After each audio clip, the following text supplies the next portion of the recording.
right, well, I'm Martin Smith. Thanks again for coming. I think the T thing might be a low urgency or low severity incident, but maybe we can get into that in the talk. But yeah, I know it's after lunch. I appreciate people coming. I promise this will be more of a story than reading through sort of process stuff. I'm going to make incident management sound exciting, hopefully, for you. So again, yeah, Martin Smith that's me. There's my Twitter pronouns. I'm at HashiCorp. I'm a staff site reliability engineer. I've been there since 2019. And the incident process that I'm about to tell you about has been in place, I think, since about 2020. So I had a hand in authoring it, revising it. I think when I had joined, we already had Terraform Cloud, and they had an incident process that was pretty lightweight. You know, it's sort of like the one SaaS product. It's got a ton of adoption now, but I think at the time they were still in a growth phase, and so we built a lot of this off of standing on their shoulders, but it's come a really long way since 2020. And also, I want to tell you, this is the incident process used by the HashiCorp Cloud platform and all of the products on it. So when we were first kind of working out some of the initial process that we were going to use, it was around the cloud platform's launch in April of 2020. And I remember at the time even saying, like, let's make sure we're on call by the time it launches, right? We hadn't even gotten to the incident management process at that point. We were still building the product. And we didn't even have severities. We didn't even know if they would be letters or numbers, right? We were kind of doing this all. We had hired a lot of awesome people, but it was a really big new thing that HashiCorp was doing with the cloud platform. So there was a lot of these kind of processes to work out. And I thought the best way to kind of tell you about them would be to walk through one. So that's what I'm going to do today. I do want to tell you a little bit about the architecture of it. I don't think I think we've said this before in other presentations, and it's definitely in some of the videos that we've got, like on YouTube, on the HashiCorp channel. But in case you haven't heard it, the way the architecture of HCP, or the HashiCorp Cloud Platform, works is we have a lot of microservices and like workflow engines and all kinds of things on what we call the control plane, which I would call like the left side of this diagram here. And then we have data planes. And the data planes are these individual things we've deployed for you to use. So if you provision HCP Vault, you get a data plane, right? It's got its own account on AWS. A Vault is deployed in there. It is only yours. And so we've got this architecture where we've got the control plane on one side and the data plane on the other. And there's a little bit of differences there. Terraform Cloud is a little bit different. As I said, it's been around a little while longer. But this distinction between the things you interact with when you go to cloud.hashicorp.com and click around to provision a product, and the things that actually appear that you talk to use Vault or Consul or one of our other services are different, and that shapes our incident management process a lot, because especially early on, it was nice to be able to say, you know, maybe you can't provision something right now, but because of the way we've done the architecture, the existing provisioned resources all work and are up and are you know, not involved if there was an outage, right? I think since we made this plan, we've tied them together in some ways that we didn't originally plan. So, but at the time, that was definitely a big part of our incident management process design. So I'm going to, again, walk you through one. And this is one that happened around, I think it was 10 p.m. Eastern in July, so not that long ago. And an engineer was paged because a monitor went off because they had no telemetry coming in for HCP Vault clusters.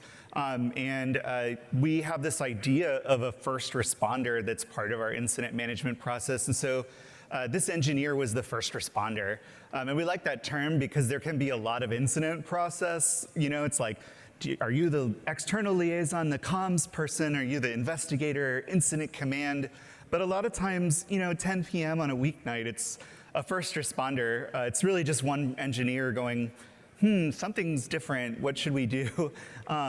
So we have all those roles. I'm going to tell you a little bit about those. So we do have after a first responder, we do encourage those folks, especially for a very severe incident, to come up and get more help, right, first of all. So first responder, it's not all on you when you're the first responder at HashiCorp.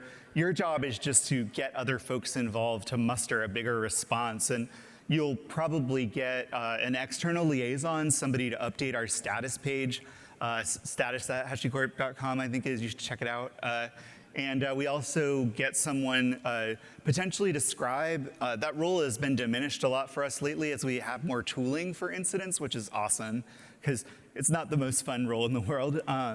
We also have investigator roles.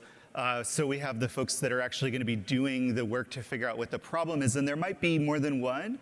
And we might even organize them into work streams. So it might be, person A, you go figure out why this monitor is going off. Person B, can you come up and figure out a way to test this so that when we've resolved it, we can confirm things are working, right? So there's like these investigators that are all doing potentially multiple work streams, one each. And we have the incident commander, which is probably the most important role for the very severe or urgent incidents. And my team, the central SRE team at HashiCorp, is often involved in those as an incident commander. So we kind of offer that as a service, but we also want teams to learn how to do it themselves.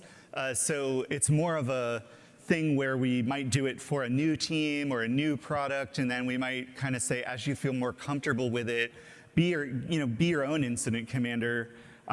We also have this great, really nice thing where the product teams, everybody potentially has someone on call for their service. Our developers are directly on call for their services, and they can page each other. So I've also had situations where I think I was working one last week, maybe it was, where I actually was able to rely on somebody from another product team to update the status page for me when I was incident commander. So that's really nice that we have this sort of friendly relationship where you can page somebody from a team that's not affected and they're still going to help you because they're on call. So that's a lot. Back to this incident. The engineer decided it was a Sev1, which means the data planes might actually be unavailable. So let me show you a little more about how we think about Sev1, Sev2, Sev3, Sev4. So those are the basic severities we're actually using internally for this incident management process. And so we have a couple of other tools that the SRE team actually also manages: PagerDuty, Blameless. We do a lot of other kinds of things to support teams as well through these incidents, such as we do game days, we do just a whole bunch of training. So we do a lot, but one thing that we also help do is figure out what the right severity should be. So just to go over these a little bit, we think of the Sev1s as the most urgent, and this can be like products are unavailable to people to use them. We also kind of stuck in there that if there's actually a complete unavailability when you go to cloud.hashicorp.com, we also call that a Sev1 because it means nobody can provision anything. That's pretty rare. Then we have Sev2, which we think of as like something's not working partially, but there's something that's also working, so it's like partial availability. And then we have these lesser ones, which is kind of the cosmetic but visible. There's a broken image on a page kind of thing.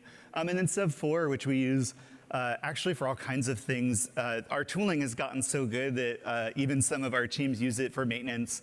Like they just like the tooling to help them take notes, keep track of the timeline when something was, actually rebooted and when it came back up.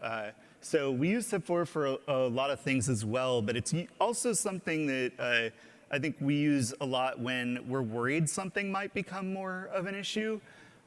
So it's kind of like it might impair our response because our monitoring isn't working, or it's something that we're worried about. We also have a couple of other types that it's kind of interesting. I think it shows a little bit of how we work at HashiCorp and the teams we have, but security incidents are separate from this ranking. They have a separate process that the security team owns and encourages people to use and come to them if they think they have a security issue. And then we also don't really consider bugs that never worked in this list, right? So if you come to us and you say like, if a customer says, I can't do this thing, and it's like, that never worked, we might not even put it on this list. Maybe we would do a Sev 4, but things that never work don't really fall in here. So that's the list. What does it mean? Well, we'll wake people up for Sev 1 and Sev 2. So we'll work those 24 hours. We will wake other folks up. They're potentially something that will even get a little bit of a broader group of folks working on it, like our corporate communications people even might be involved in one of those. And then these lesser ones will only work typically during business hours, so that the little bed is we'll stay asleep, which we like. What else with these? I think that's the main thing. We also do a couple of other things. So some of the SREs are also just looking at these as they're declared. We look at these afterwards every week and make sure the severities look right. We do a quarterly analysis on these, and we sum up some stats on how many Sev 1s there were, how many were repeat incidents. We've got a couple of other pieces of metadata we attach to incidents that beyond just this is just the very basic, but we have a whole set of tags even that we use to keep track of them. So what else happened on this incident I'm telling you about? So about 10 p.m., this engineer was paged, no telemetry. By 10:40, actually, an SRE from my team was paged as well to be involved. And I think in that case, we were involved as an incident commander, so it allowed the first responder to get back to working the technical problem, and we had an SRE that could actually do all of the other things that this person needed while they were investigating the problem. So what else? We do sometimes as SREs embed in teams and do project work. So some of our SREs actually know a lot about the products as well. So I have seen the reverse where we might actually give incident command to someone else and have an SRE become an investigator. That's especially true if there's like observability things, if somebody needs help finding logs or writing maybe a script to talk to some cloud provider, that kind of thing. So SRE does also sometimes become an investigator in these. So what happened with this incident, though, is that they determined that the telemetry was just not showing up. There wasn't actually an outage with the product, which is great news. And so this is kind of nice. They actually downgraded the incident a little bit. So that's great. That's like something we can do that kind of puts it on pause. We're going to come back and work on it during business hours. Doesn't look like any customers were affected. So that's great.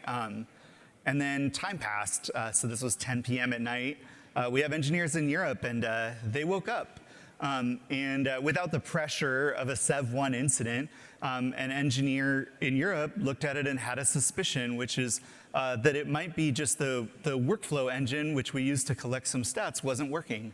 And they confirmed that other product teams had a similar issue, and some of them weren't paged. So I'll talk to you about our retro process, but some of these engineers from other teams weren't involved. But we have a workflow engine that has sort of a tight loop that actually gets some of these stats that we use for monitoring. And yeah, so they determined it was just that, and that engine was a little delayed. So again, this incident happened because we had this workflow engine collecting stats, and it stopped doing that for a little bit, and it picked back up. And so actually, we determined there were a couple of other things going on, which is that the workflow engine had a misbehaving container. And this is how these complicated incidents always go. The container was not working because the database felt like it was issuing too many SQL commands with errors. So if you know about some of the popular database engines, they'll block a host if the host is issuing a lot of errors, right? Bad commands, rather. And then our throughput dropped, our telemetry dropped, and that's kind of like how it came together. But we didn't really know that. It was invisible to users at the time, so the monitor went, we brought somebody in. It looked like it was only about 40 minutes, but all of that happened in those 40 minutes. And so we did downgrade the incident severity, which was nice, as I mentioned before. So I think we ended up making this a Sev 2 because we still wanted to follow up on what happened, right? That still seems bad. I think you could call it a Sev 4 maybe even because nobody saw it, but we really want to make sure there's a retrospective. And I'll talk a little bit about the retrospective process here too. We do a very blameless one. We actually say that at the beginning of all of them, is this is blameless. We're really trying to figure out process and tools to make things more reliable. This is not, if our process depends on one individual human remembering something, that's not a good process. So very blameless. And we have this retrospective where we kind of talk about areas like, could we have done detection better? What sorts of action items do we want to take around that? Around things like, how do we assess the impact, right? This incident is particularly interesting, and I think I can go back here. Well, maybe not. This incident's particularly interesting because the impact was difficult to assess the impact because the statistics and telemetry weren't coming in. So we talked about some ways to better assess that these clusters were up and working, these data planes were healthy. So maybe we need a backup way to also assess that, right? We talk about how we did communication, how the incident process went, all of these things during a retrospective. And we track the action items and ask teams to triage them afterwards. So we don't expect every action item to get done, but we do expect teams to have looked at it and decided, okay, we're gonna do this, we're not gonna do this, we're gonna put this on the roadmap for 3 months from now, whatever it is. We just want folks to look at it and make a call. And that also helps us because it means during a retrospective, we're not solutioning, right? We're not going, all right, what's the best design? We're trying to do an hour-long meeting for a retrospective. We just say, all right, the team wants to look at this. They have a couple of ideas. That's the action item. Go triage it. Talk about what you want to do. Have a meeting. And that moves us forward. And so we come away with quite a few action items from these retrospectives. What else do we do as part of our incident management process? So another thing we do, again, these are the sections I was just talking about in the retrospective. My team also does this weekly review we call the Ups review, where we talk about it, we ask questions. We might ask the incident team, why did you choose Sev 1? Isn't it a Sev 2? Or kind of even just establish facts about the incident sometimes. Some team learns about the incident in the Ops review and says, oh, I'm vulnerable to that too. So it's good that we talk about those things as a group regularly, even if there's not a ton of action. It's the sort of socializing the incident part of the process. We also do some trend analysis. So, I went back through for this exact workflow engine issue, and I made sure that in the last quarter, all of the incidents that had something to do with that were tagged with it, right? So we might come and say, hey, this has got a lot of repeat incidents, or this team is really struggling to facilitate retros, so we're gonna come and help, or do something like that. So there's a little bit of informal analysis, and then also on a quarterly basis, we actually pull together everything that happened that quarter. We kind of present the facts and then let teams decide what to do about them, right? So we're not gonna say, looks like you kept having Sev 1s. We're just gonna say, well, there were this many of them, and you decide why, right? We try not to editorialize too much. And honestly, for the retrospective even, we might not even do one for every incident. If it's a repeat thing and it's happened 3 times in a week and it's a Sev 4, we might just hold one retro for all of them. So just want to reiterate that because this is really about incrementally improving the organization and making it learn. And if we're not learning from this, why would we do the work? So hopefully we're learning from them because we keep doing retros, but we have that conversation a lot about like, maybe we're gonna do this one asynchronously. We're a fully distributed company. If it wasn't severe and everyone already knows what it is, well, sometimes we'll do that. A good example of that is like upstream provider problems, right? When we depend on something upstream, like those tend to come in waves. It's like every week, this has happened once from this upstream provider. We're not gonna have an hour-long retro and have the same action items, right? The team might not even got a chance to triage the first ones. We also try to do them within 3 business days of the incident happening because we lose a lot of context if we don't. And by 7 days, our automation starts to bother people in Slack and says like, you're responsible for this. Why haven't you done your retro yet? So we need to probably do some more work on that follow through, because a Slack reminder is just a Slack reminder. You can mute it. So definitely more to do there. But that's kind of the broad overview of how we do incidents, using that one as an example. I'd love to tell you a couple of things that we're thinking about doing in the future, or other places where we think we can improve. So I have a slide about that as well. What's next? Again, that focus on continuous improvement is really important for us. We don't want the weekly review or the quarterly analysis to be a blame game. This is about making us better. So here's some examples of things that we want to do next to make us better. And one is just more regular training. As we've grown as a company, we went from kind of delivering training with the SREs coming to your team when you're going on call and saying, here's the tools, here's the training, and hoping teams kind of train new people themselves. That doesn't scale very far. So as the larger business has also improved their onboarding process, we're getting in on it and actually doing some videos. And I'm really looking forward to some of these. They're coming soon for us internally, and I think people are going to have fun with them too, which is great. We're going to do like really short, 5 minutes, bite-sized, not some hour-long video you have to watch on, like you might do for the corporate security training or ethics training. These are going to be nice and short. So that's one area that we're really starting to work on now. Another one is just working on the process.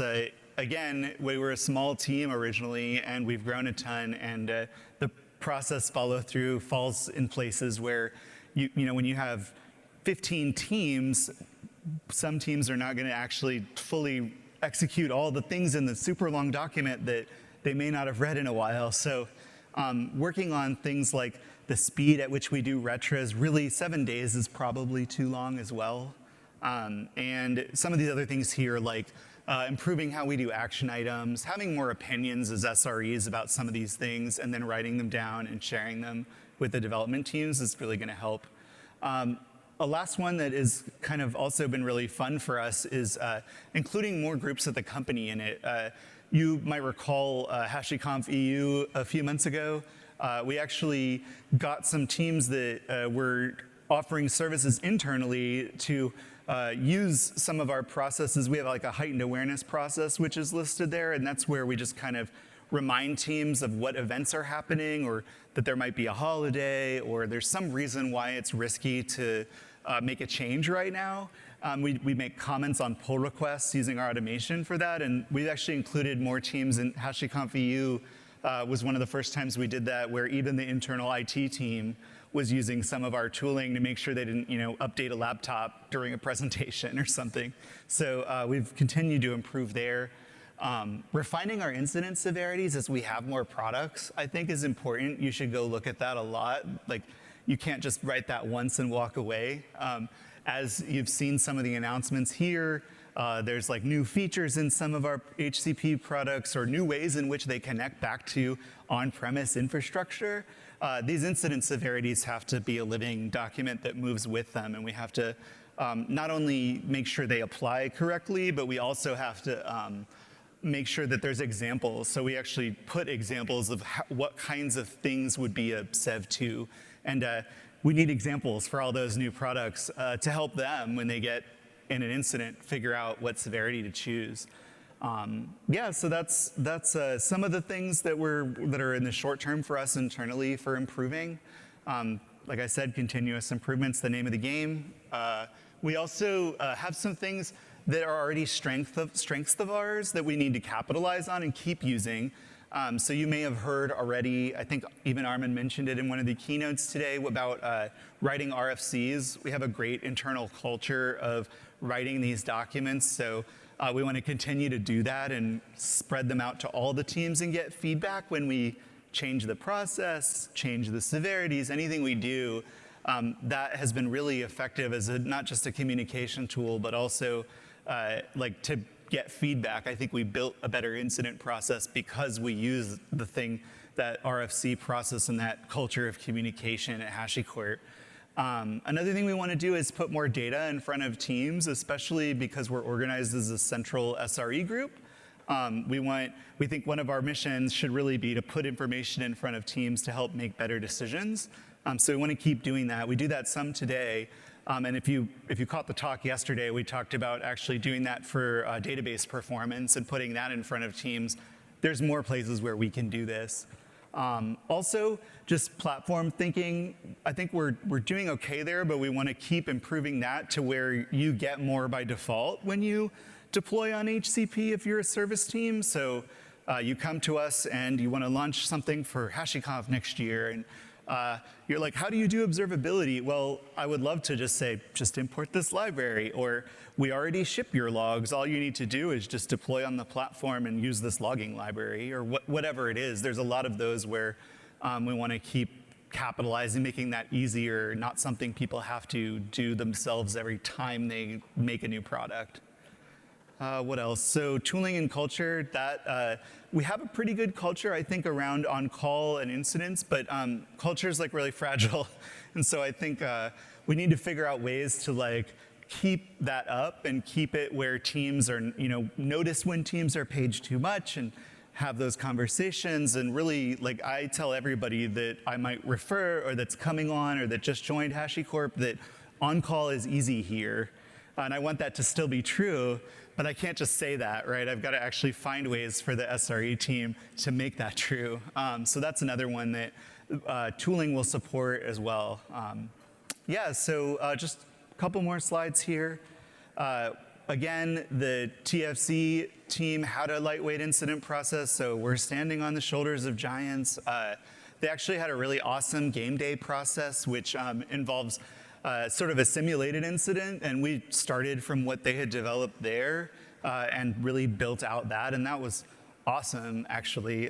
They had a great design, kind of treating it like a D&D game, and we still use a lot of those analogies when we run in game days with other teams. What else? There's also one sort of maybe two realizations we've had in this process, or that I've had. One is that you can't do more than the organization needs, right? So back when we were launching a single product, it may not have made sense to have a weekly ops review, for example. So people aren't always ready for so much process on incidents, so you kind of have to match how much process there is to the level of maturity of the product and how many folks are using it, right? A great example of this is you're not going to put a team on call for a product that doesn't have any users on it, right? There's no point giving them a bunch of on-call process and asking them to implement it when no one's using the product yet. So there's a lot of those kind of things where we're like, we can't go too fast, but we can't go too slow either. And then also another thing I think we found that was really interesting is that as we had more and more engineers join and work on more HCP products, everybody has their own baggage around on-call and incidents. So you just got to give people time sometimes to, they've joined a new company, they've got to relax, they might have had a terrible on-call, they're very nervous when they see someone get paged for the first time.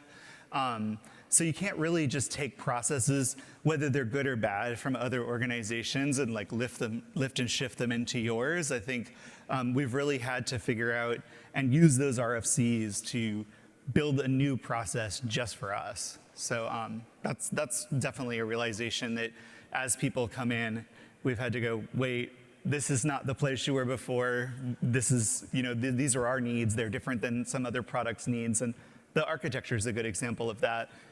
Control plane, data plane architecture. There's just things you wouldn't do with that for incident severities or responses or things. So that's a little bit about incident management at HashiCorp, and especially around the HCP products. And I hope you got a little bit of behind the scenes look there. We hope to do more presentations like this at HashiConf in the future, so you can see kind of how these things are being run when you're using the HashiCorp Cloud Platform. So that's all I've got today. So thank you very much.